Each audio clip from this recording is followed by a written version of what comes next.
We remain steadfast in our commitment in delivering local news that matters, stories that inspire, enriching the lives of Filipinos in the Philippines and across the globe. This is your GMA Regional TV. Buong puso para sa Pilipino.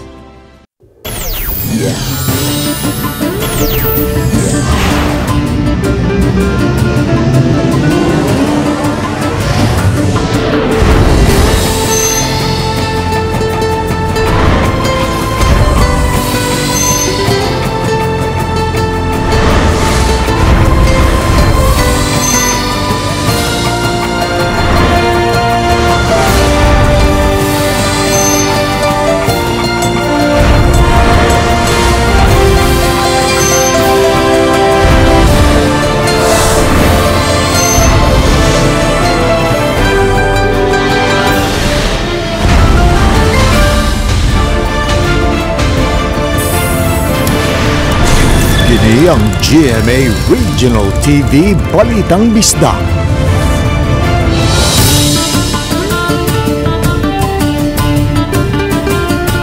Mayong hapon, kini ang inyong GMA Regional TV Balitang Bisdak, ang bugtong kasaligan, kasantigan o kadangpan sa mga Bisaya.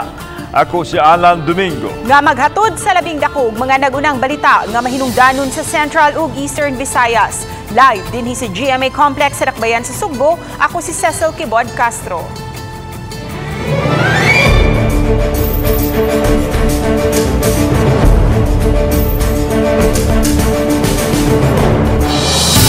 Tulog ka adlaw nga local absentee voting sugdan na og mga adlaw din ipahigayon sa Abiliana National School sa Dakbayan sa Sugbo. Samtang gipaubos na sa full alert ang kapulisan sugod karong adlaw. Ani ang report?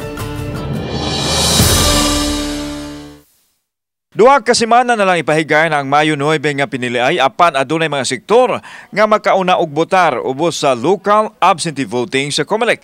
Lakip nini ang mga opisyal o kawani sa gobyerno, mga sakop sa Armed Forces of the Philippines, Philippine National Police ug ang mga sakop sa media industry. Tulo ka adlaw ang gitakda sa local absentee voting alang sa pagbotar nga magsugod og mga adlaw hangtod na sa Abril 29. Din sugdan alas 8 sa buntag hangtod sa alas 5 sa hapon. Sa Abiliana National School, gikadakdang himuon ang pagbotar. Gihanay ang 11 ka mga classrooms sa tunghaan nga gamiton. Kinayaw sa mga classrooms nga gamiton alang sa absentee voting ug mga adlaw diri sa Abiliana National School sa Cebu City. Matag classrooms adunay 20 ka mga voters ang ma-accommodate. Kinaraan ang pamaagi sa pagbotar. Ang himuon nga adunay cover nga folder ang mataglingkuranan sa mga botante. Samtang igo nang gipagamit sa tunghaan ang ilahang pasilidad ug ang COMELEC na ang mag-control nini sulod sa tulo ka adlaw. Kini maong building naman tay mga faculty rooms. Unya nga to ang mga teachers dili lang usa nato pasudlon samtang natay voting. Gipaniguro sa COMELEC nga mapatuman ang health protocols. Hugot nga seguridad ang ipatuman sa kapulisan hangtod na sa pagkahuman sa eleksyon. Lakip sa may parehistro sa local absentee voting ang mga pulis. Out of 1,200 to include sa mga in-UPs, doon na tayo 458 kabok na na-approve sa absentee voting.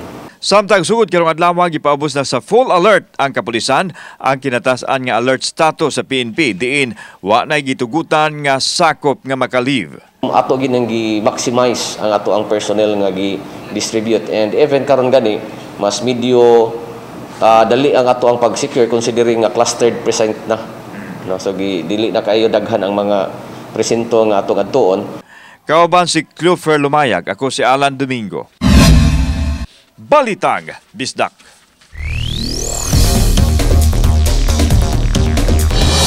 Mga operator sa mga tricycle sa Dakbayan sa Talisay mitabang sa paghikay sa mga rekisito aron makuha ang fuel subsidy nga ihatag gikan sa DOTR. Ang report ni Femery Dumabok. May bisita sa City of Talisay Traffic Operations Development Authority kung City Toda Office ang mga operator sa tricycle ganihang buntag. Gisgutan nila ang mga rekisitos nga gilatid sa memorandum sa DILG aron makuha sa mga driver ang fuel subsidy nga ihatag sa Department of Transportation. Nakadawat og reklamo ang mga operator sa ilang mga driver nga gikinahanglan ng e-wallet gamit ang smartphone aron makuha ang subsidy. Apan kadaghanan kanila way smartphones. Ang ako lang gi-advise nila, inini na lang na magyumoy asawa, na magyumoy anak, karugong panahon na, mga batang gagmay, mga smartphones man, Android naman na. Ato na lang i-register dito. Ang importante, ang SIM card nga gigamit, inyo ha sa pamilya. Dili pud tanan nga makamaong mo gamit og smartphone. Dili sad ang tanan, doon na nay e-wallet, so magpa-register pa sila. So, ato nang gipadangat ngadto sa DILG ang maong reklamo. Gihangyo na hinuon sa City Toda ang DILG nga lugwayan ang deadline nga makadusog mga pangan sa mga driver uban na sa ilang mga rekisito. Ilabi na nga niadtong Sabado pa lang sila nakadawat sa memo nga gikan sa DILG Talisay. Subay sa memorandum gikan sa national, gitagaan og tagal kutob karong adlaw, April 26 ang tanan nga mga mayor nga makasubmeter. Kay kung pananglitan dili makasubmeter ang mga mayor, posibleng mapahamtangan sila og silot. Sa kamanduan sa DOTR, ang matag driver makadawat sa tag 6,500 pesos nga fuel subsidy nga ipaagi sa e-wallet. Ang dakbayan sa Talisay nga adunay dulan sa 2,000 ka mga tricycle driver.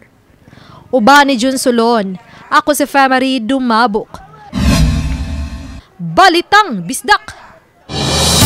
Napunan pa og upat ka mga barangay sa Mandawi City nga gideklarang drug cleared base sa pag-aprobar sa Regional Drug Oversight Committee. Ang detalye ni Nico Sereno.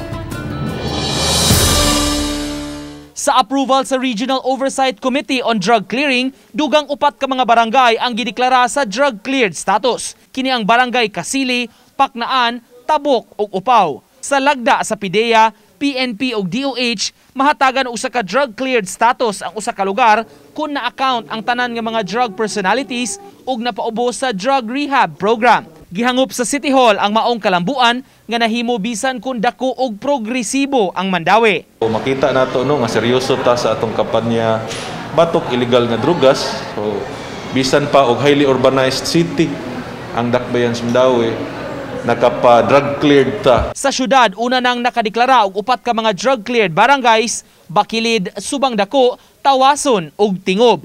Matud ni Ibanez, may laing siyam pa ka mga barangay nga gihikay ang ilang drug clearing status.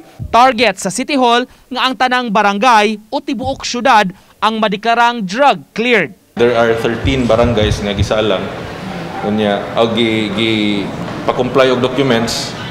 And then 4 ang nasalang gahapon, 4 pod ang kapasar. So 13 plus katong 4 before, around 17. So that's more than half of the barangays in the city of Mandawi. So achievable good. Uban ni Godfrey Relien, Nico Sereno. Balitang Bisdak. Isip paghandom sa ika-501 nga kadaugan sa Mactan, gideklara ang Abril 27 nga usa ka special non-working holiday alang sa dakbayan sa Lapu-Lapu. Apan special working holiday alang subang mga dapit sa nasod. Sa Facebook post ni Lapu-Lapu City Mayor Junard Ahongchan, yang gidapit ang publiko nga mosaksi sa pahigayong reenactment sa Battle of Mactan ug ubang mga kalihukan diha sa Mactan Shrine din lakip sa motambong si Presidente Rodrigo Duterte. Gipaibaw usab sa mayor nga sirad-an ang dan haduol sa Liberty Shrine sa Mactan ug mag-adlaw alang usab sa seguridad sa Presidente. Mamahimo niyong alternative route ang dan haduol sa Mactan New Town sa mga buot mo saksi sa kalihukan. Ugma, sirad-an ang Liberty Shrine sa publiko sugod sa alas 3 sa hapon.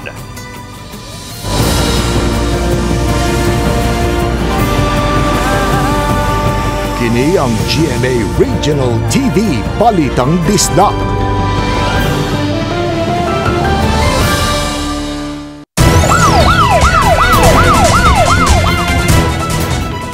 Ligid sa tanker napasok sa nabuak nga konkretong bahin sa septic tank sukad alas 12 sa tungang gabi.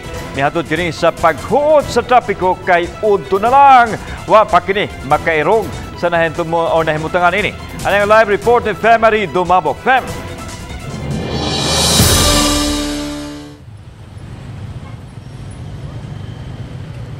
Yes, ang maong tanker, Alan, ang mato sa driver nga doon ay sud ng daan nga kapin sa 8,000 liters nga hugaw, samtang bugat ng daan mong sakyanan hinungdan nga bisan kung gitabangan kini og duha ka mga heavy equipment ganihang hangtod ganihang udto, wa gyud kini matarog.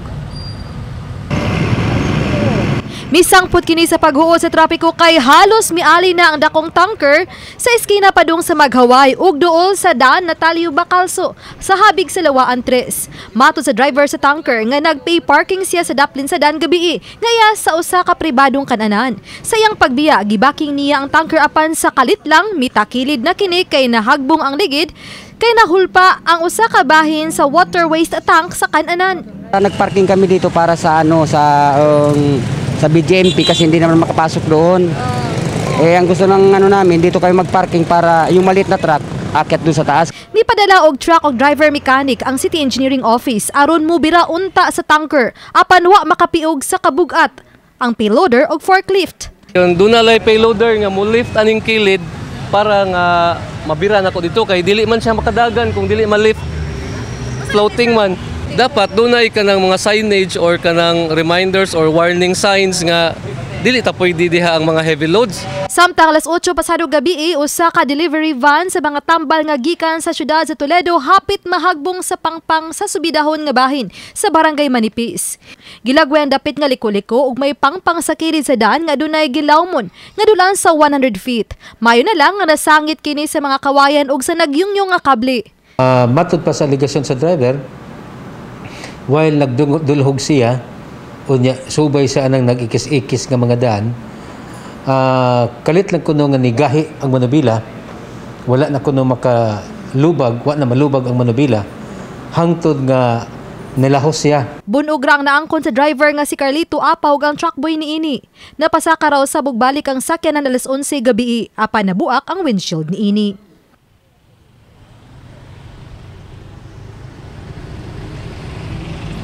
Ala ng delivery van na nakuha alas 11:30 gabi sa tabang sa heavy equipment sa mga nagtrabaho sa sitio Languyon. Samtang ang tanker alan ang nahabwa ko nakuha alas 3:30 na karong hapon, human kini gihabwaan og balig duha ka gagbayng tanker o gitabangan og upat ka mga heavy equipment. Alan? Daghang salamat, Femari Dumabok. Mga buot mo claim og yuta giawhag sa kagamhanan sa Dakbayan sa Mandawi nga mo presentar og husto nga mga dokumento. Hinumduman kagahapon girumbo sa taga NBI kining bakanting luna sa barangay Umapad nga giingong gi-claim sa usa ka grupo. Nag-operate ang NBI kabahin sa mga gwardiya nga nagbantay sa maong dapit kay nagdaladala og armas nga kalapasan sa Comelec gun ban. Una nang gisusi sa NBI ang lugar, human mireklamo ang usa sa mga tag-iya sa pugsanong pag-takeover sa nagpailang tag-iya sa maong yuta. Pag-claim dayon ni ini, wa nay nahimo ang tag-iya kay mga armado man ang mga gwardya. Dili kini unang higayon na hitabo sa Mandawi kay may mga insidente na pod sa giingong pag-claim og yuta sa pugsanod nga pamaagi. Bisan iya sa city government nga yuta, adunay ni claim. Mao nga awhag sa opisyal sa City Hall sa mga adunay property claims. Na mo'y titulo or naaba mo'y laing kapasikaran nga inyuha dyan na yuta, dili kay angkon-angkon lang pinaagi sa brute force and unsa pa na diha kanang intimidation, force, threat. Di man mura, we are not living in a prehistoric area, prehistoric time.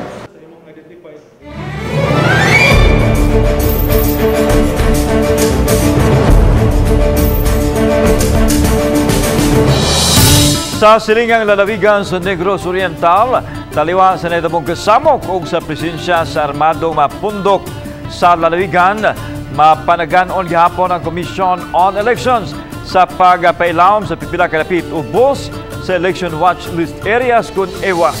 Si Chelo Valiana sa report.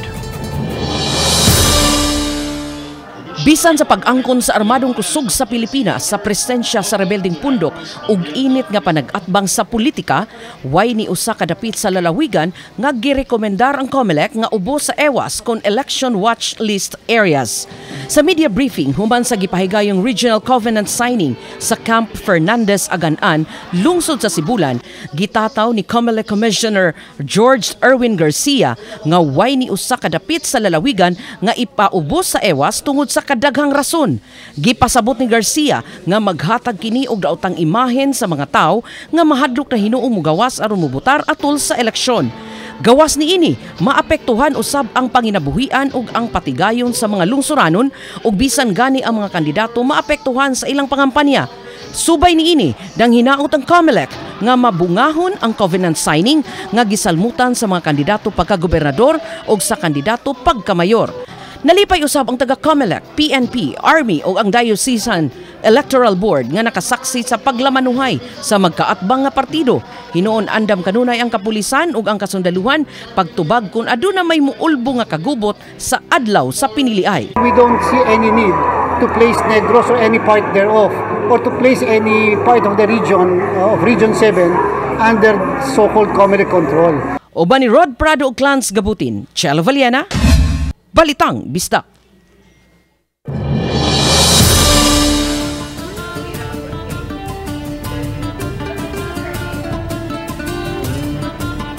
Ato makita karon ang kahimtang sa trapiko ni mga orasa, hapsay pa ang dagan sa mga sakyanan, both lanes mga kapuso. Kini ug uban pa sa pagbalik sa Balitang Bisdak.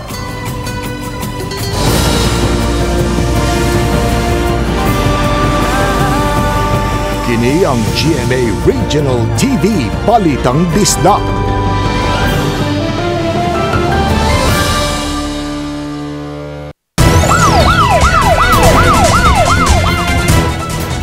Sa 62 anyos nga babae ug umagad nining 39 anyos nga babae, gidunggab patay sa usa ka 14 anyos nga lalaking kadugo raw sab sa mga biktima dito sa syudad sa Bugo. Unsa kay motibo sa krimen? Sayra nato pinagi nining report. Ang mga biktima gilang si Rila Abasial Francisco ug umagad nining si Mary Ann Lantoy Francisco, mga mulupyo sa Purok Bansay-Bansay, Barangay Nailon, Dakbayan sa Bugo. Diin nahitabo usab ang krimen pasado alas 12 kaganinang kadlawon. Ang suspek, ang 14 anyos nga lalaki, 15 kabanay raw usab sa mga biktima.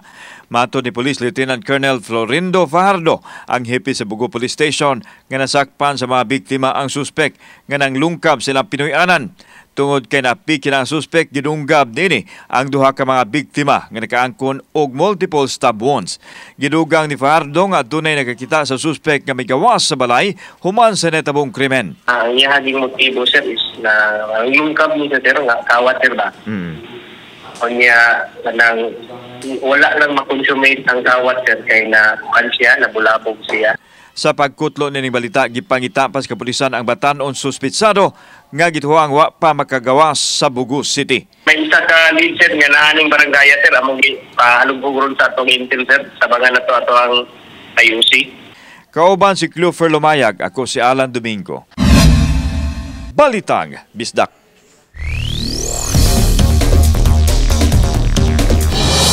Subling nanawagan o konkretong lakang gikan sa gobyerno ang transport group nga piston ning pagsaka sa presyo sa produktong petrolyo. Karong adlaw mipatuman og aumento ang mga oil companies. Sa diesel 4 pesos ug 10 centavos ang aumento matag litro, samtang 3 pesos sa litro sa gasolina, samtang 3 pesos ug 50 centavos ang aumento matag litro sa kerosene. Ang transport group nga piston subling nakakwestiyon niining pagsaka karon. Matod ni Greg Perez, coordinator sa piston, gikinahanglan ng aksyon sa kagamhanan aron masolusyonan ang kalbaryo sa mga tao niining laing aumento. Kinumduman pipila ka semana ang milabay nag-organisar og signature campaign ang mga militanteng pundok ug transport group. Usa niini pagsupak sa padayong aumento. Sa pagkakaron moabot na sa 1,500 ka mga pirma ang ilang nahipos. Kung sa buhay sa dagpo nga mga kartel sa lana diri sa atong nasod, pero labi na ang gobyerno nato wala man po itong tagan kung saan niya pagkontrol ning uban nga mga dagko nga kartel sa lana diri sa Pilipinas o matag karon ug unya mo saka.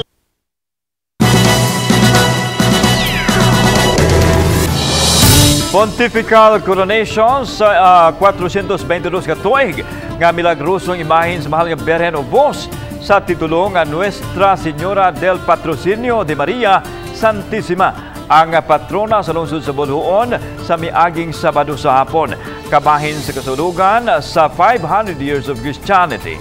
Si Luan Merondina, adunay report. Sa wala pa sugdi ang Pontifical Mass, gihimo una ang hamubong prosesyon sa imahin sa Patrocinio de Maria Santissima aron madala ang imahin sulod sa simbahan sa Bolhuon. Sa iyang pamahayag, gipalanog ni Arsobispo sa Sugbo Jose Palma nga ang Pontifical Coronation usa ka pagpadayag sa atong pasalamat sa atong langit nung inahan nga si Maria, isip patrona sa lungsod sugod pa sa tuig 1606. Sa iyang wali, gipalanog ni Most Reverend Charles Brown, Apostolic Nuncio to the Philippines, nga angayang pasalamatan sa mga Pilipinhon ang gasa sa pagtuo. Si Brown maoy nagkorona sa imahin sa mahal nga Berhen, samtang si Palma usab ang mikorona sa imahin sa Batang Jesus. Human sa Pontifical Coronation, gipahigayon ang hamubong prosesyon sa gawas. Samtang ang anaa sulod sa simbahan, miwara-wara sa gibitbit nilang puti nga panyo. Sa wala pa himua ang final blessings, gipirmahan usab nila ni Brown, Palma o Auxiliary Bishop Medifil Billones ang Act of Coronation gikan sa mahal nga Berhen. Samtang gipirmahan usab sa Arsobispo uban ni Father Charles Luis Jaime, pangu sa Relief and Rehabilitation Unit sa Archdiocese of Cebu, Father Antonio Labiao, Executive Secretary sa Caritas Philippines, uban sa mga opisyal sa lungsod, ang Caritas Agreement. Ang Cebu Caritas Incorporated nakatabang sa 81,000 ka mga pamilya, gikan sa 92 ka mga parokya sa Sugbo nga apektado sa Bagyong Odette. Uban ni Clans Gabutin, Luan Merondina, Balitang Bisdak.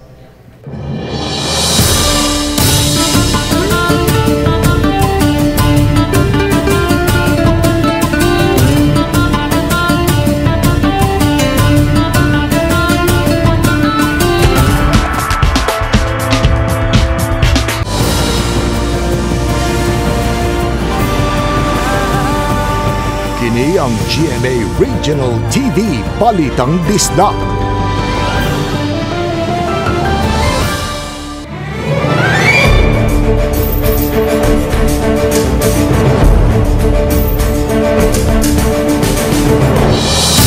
Mga naglangkob sa Electoral Board ibabot sa refresher training, maabot sa 336 ang first batch sa mga Electoral Board members nga gipabot sa refresher training sa James sa Bangkal Elementary School karong adlaw. Sa wapas sugdi ang refresher training, yapod una sa COMELEC ngadto sa Electoral Board members ang Election Day computerized voters list o gipatandi kini mitukba ba kini sa precinct count voters list.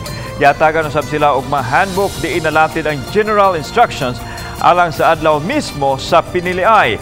Laing refresher training usab ang ipahigayon ugma ug sa Huwebes alang sa second batch ug third batch. Maabot sa 1,047 ang mga sakop sa Electoral Board members sa Lapu-Lapu City. Ang spicy tuslob buwa sa Alaska mao'y nakasalbar sa panginabuhi sa pamilya sa usa ka costume artist nga naapektuhan sa pandemya. Sa ira nato ang ilang istorya, pinaagi niining report. Utok sa baboy. Pork broth o sabaw sa linat ang baboy ang nagunang sagol sa tuslob buwa. Unang gipabukal ang mantika ug dayon gibutang ang utok sa baboy. Gisabuan gamay o gibutangan og pampahalang hangtod inanay nga mibukal og mibuwa. Dinhi gituslob ang partner nga puso. Hang pero haskang lami agyod. Sa 40 pesos mahimo nang magmukbang sa tuslob buwa. Mao kini ang panginabuhi ni Jonas Molina sa Barangay Alaska. Dako kini og natabang sa iyang pamilya ilabi na panahon sa pandemya. Nakatabang gyud ang maong negosyo kay basic needs mo siya sa tao. So, medyo nakatabang gyud sa amo ang panginabuhi gyud. Gawa sa tuslob buwa, costume artist usab si Jonas nga kakulab niya ang mga banggiitang designer sa nasod nga nikuha siyang serbisyo sa fashion industry. Gani lakip sa nakasulob sa ilang creation ang mga sugbuan ng Rayna sa Kaanyag nga nakakuha gyud og titulo sa national pageants. Mikulit usab ang iyang katakos sa paggama og costume sa Sinulog Festival. Admitido si Jonas nga mihinay ang iyang pagka-costume artist tungod sa pandemya apan karon inanay nang mitoy hakaw kini pagbalik. Ay lang jud ka wa sa paglaom kung giunsa nimo pag arte ang imuhang panginabuhi, so dapat i-elaborate nimo. So himuon sa nimog art sa imong idea. Kauban si Cleofer Lumayag, ako si Alan Domingo. Balitang Bisdak.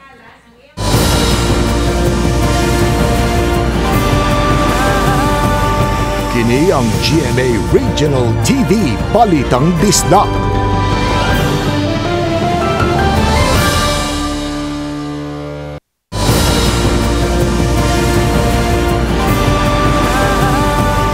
Kini ang GMA Regional TV Balitang Bisdak. Karon nagkaduol na ang piyesta sa Dakbayan sa Mandawi. Magsugod ang sab ang makalingawan ug lain-lain kalihukan. Sa Mandawi City Heritage Plaza ang venue sagad sa mga events. Karong tuiga gani, sub-sub na ang pag-andam sa dapit. Ilabi na sa stage nga mao'y mamahimong venue sa lain-lain kalihukan. Gawas nga sentro ang dapit buot sab sa syudad. Nga open grounds ang sagad sa makalihukan nga ipahigayon labi na kay naa paghihapon ang pandemya. Sa Mayo 8 sa Ulugon sa Mandawi City ang kapistahan sa patron nga si Senior San Jose. Ang mga tao makakita gibalik ang karaang Mandawi nga ang kalingawan na as plaza. Mura mo sa una bang ngadto ta plaza. Manuri tas plaza. Kay ang kasagaran naman ko we are already in a high tech and kanang online world.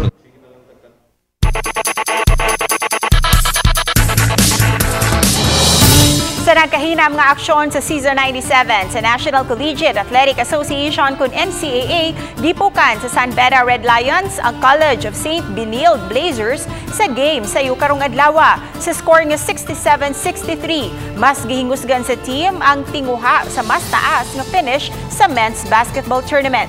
Gipanguluhan ni James Quicote ang team, bit-bit ang iyang 13 points ug 10 rebounds. Ang San Beda gikan pa sa kabilbihan sa Mapua University sa miaging simana apan mipakita og labo.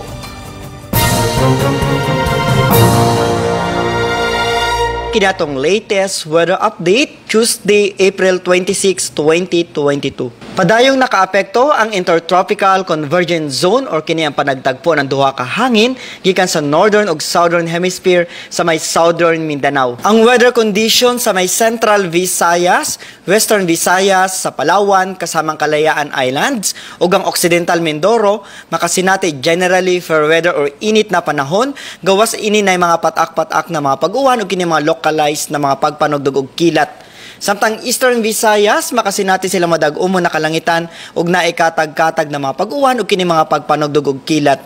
Padayon ta mag-monitor sa ta mag-i-issue ng mga thunderstorm o rainfall advisories. Para sa itong mga dugang detalye, bisitaha itong mga official social media accounts. Kini si Jomer Clarino gikan diri sa DOST Pag-asa Mactan.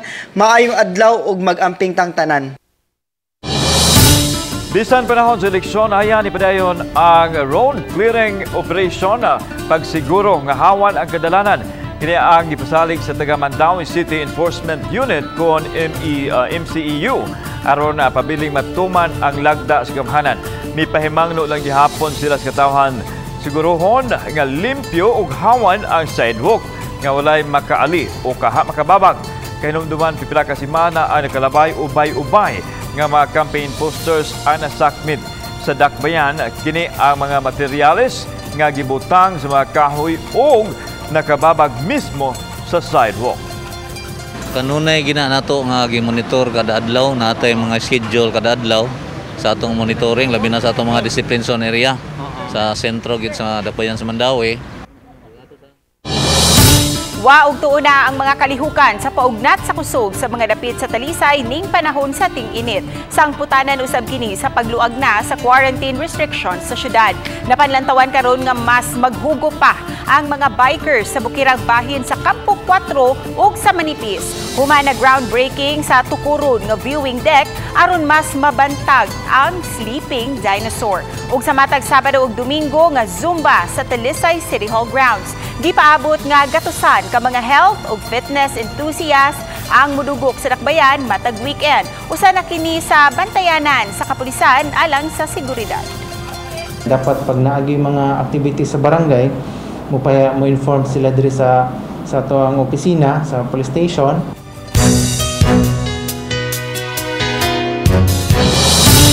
Adunay gipamati nga pagpanakit sa kalawasan ilabi na sa mga naka-work from home setup diha, mga yuta og tambag gikan sa usa ka physiotherapist sa mga basic body stretching. Sa iranta ang alang sa kahimsong nga istorya pinaagi ni Mark Reggie Abella. Aron di mahunong ang mga trabaho sa pagsugod sa pandemya ug padayong matubos gihapon ang ekonomiya taliwa sa krisis, adunay pipila ka mga kumpanya nga misagop gihapon sa work from home setup ngadto sila mga trabahante. Apan subay sa pagpatuman niini, nabantayan usab ang sagad kanila nga nakasinati og kalit nga pagpanakit sa kalawasan. Kini ang gustong hatagan og pagtagad ni Steven James Alesna, usa ka physiotherapist.